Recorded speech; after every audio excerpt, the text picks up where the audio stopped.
आलमी साहब, सबसे बड़ा सवाल यह है, जाहिर है जो तैनाती होनी थी हो गई, कि क्या इस बात की कम से कम गारंटी है और यकीन वाकईतन है पीडीएम को कि इलेक्शन ज्यादा से ज्यादा जनवरी फरवरी में हो जाएंगे, या इस खदशे के बावजूद काकड़ साहब भी आ गए और फिर काबीना भी उन्हीं की मर्जी की आने वाली? देखें, काकड़ साहब जो हैं ये पीडीएम की मर्जी से तो नहीं आए। तो मुस्लिम लीग नून की क़यादत है और पीपल्स पार्टी की क़यादत है, ये आपस में निगरान वज़ीर-ए-आज़म के लिए किसी नाम पर इत्तेफाक नहीं कर सके। जो नाम मीडिया में ज़ेरे बहस थे उसमें से सिर्फ एक नाम ठीक था, बाकी सारे नाम गलत थे। तो जब इनका इत्तेफाक नहीं हुआ तो ज़ाहिरी बात है फिर अनवारुल्लाह काकड़ साहब का नाम आ गया। और अनवारुल्लाह काकड़ साहब जो हैं उनके बारे में एक आम तासुर ये है कि वो इस्टेब्लिशमेंट के बहुत करीब हैं। इसमें कोई शक नहीं कि 2008 से लेके और 2018 तक वाकई वो इस्टेब्लिशमेंट के बहुत करीब थे और फिर वो सेनेटर भी बन गए। लेकिन उसके बाद जब इमरान खान साहब की जब हुकूमत बनी तो 2018 के बाद जो इस्टेब्लिशमेंट थी उसके साथ उनके ताल्लुकात बहुत ज़्यादा ख़राब थे। बल्कि मुझे कुछ ऐसी भी बातें पता है कि जो अनवारुल्लाह काकड़ साहब हैं उन पर झूठे मुकदमे बनाने की कोशिश भी की गई थी, क्योंकि वो उस इस्टेब्लिशमेंट के जो मंजूर नज़र अफराद थे उनके साथ इनके ताल्लुकात ठीक नहीं थे।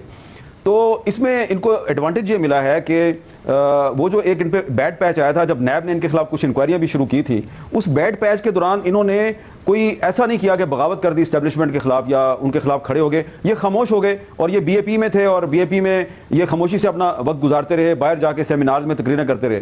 तो ये जो है ना, अगर पीपल्स पार्टी और मुस्लिम लीग नून जिस नाम पे आपस में झगड़ते रहे, अगर वो ना झगड़ते, थोड़ा सा स्पेस जो है वो पीपल्स पार्टी दे देती, थोड़ी सी स्पेस मुस्लिम लीग नून दे देती, शायद ये ना आते। लेकिन इनका जो आना है उसके बाद मैं नहीं समझता कि आने वाले वक्त में कोई इलेक्शन जो है वो टाइम पे हो जाएगा। और पीपल्स पार्टी और मुस्लिम लीग नून ने जो कुछ उम्मीदें लगाई हुई थी निगरान सेटअप के बारे में, मुझे नहीं लगता कि वो उम्मीदें पूरी होंगी। और अगर टाइम पर नहीं होंगे तो कितना प्रोलॉन्ग हो सकते हैं? जाहिर है दूसरी तरफ जैसे फाइज़ा साहब सुप्रीम कोर्ट में चीफ जस्टिस होंगे, एक लीगल चैलेंज अलग होगा। अगर टाइम आगे जाता है, आपके ख्याल में बहुत ज़्यादा लेट हो सकता है? जनवरी फरवरी की इनकी एक्सपेक्टेशन है, उस हवाले से कोई गारंटी इन्होंने ली है बहरहाल काकड़ साहब को प्राइम मिनिस्टर बनाने से पहले? देखिए, किसी ने किसी से गारंटी नहीं ली। ये जो बात है ना, इतनी अच्छी बात, ये आपके जहन में आ सकती है कि यार इलेक्शन जो है वो आइन की मुकर्ररा मुद्दत के अंदर होना चाहिए और इस पर कोई गारंटी भी मिलनी चाहिए।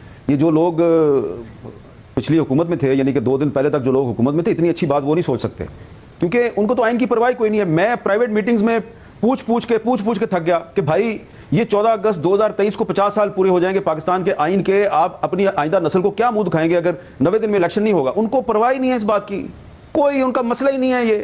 तो ये तो आपका और मेरा मसला है, क्योंकि आप और मैं आम पाकिस्तानी हैं, हम आम पाकिस्तानियों के लिए बात करते हैं। ये तो एलीट क्लास की पाकिस्तानी लीडरशिप है और इनके अपने मसाइल हैं जो आम पाकिस्तानियों के मसाइल नहीं है।